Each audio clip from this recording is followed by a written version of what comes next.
I'm going to show you the most common mistake I keep seeing on Shopify stores that is absolutely hurting your conversion rate and how to fix it in all of 90 seconds. This is my friend Amy's store, Salty Britches, and she's got this great surfing inspired logo. I love it.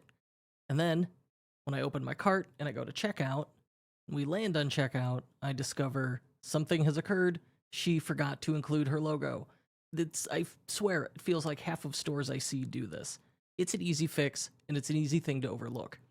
So here, if we go in a Shopify dev store, in the admin, bottom left, click settings, go to checkout, and once checkout opens, it'll show your configurations, click customize, and under settings, the first option is logo.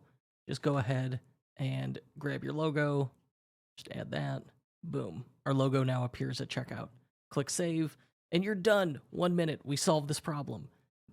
It will help your conversions because it won't be quite so jarring when they go from their website to checkout and things look completely different and unstyled. So add that logo. I think that's table stakes. That's the bare minimum. And then if you want, you can also go through here and choose a button color that matches the primary call to action you use in your Shopify theme. You could change the accent color. The default blue is probably ideal, and then you could change error code color, which it's red. I'd probably just leave it.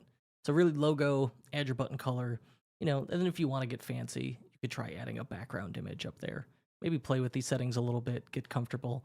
But the checkout settings configuration, I think that's the missed opportunity for a lot of folks. So go check your checkout, see if you've got a logo in there, and don't forget to click save.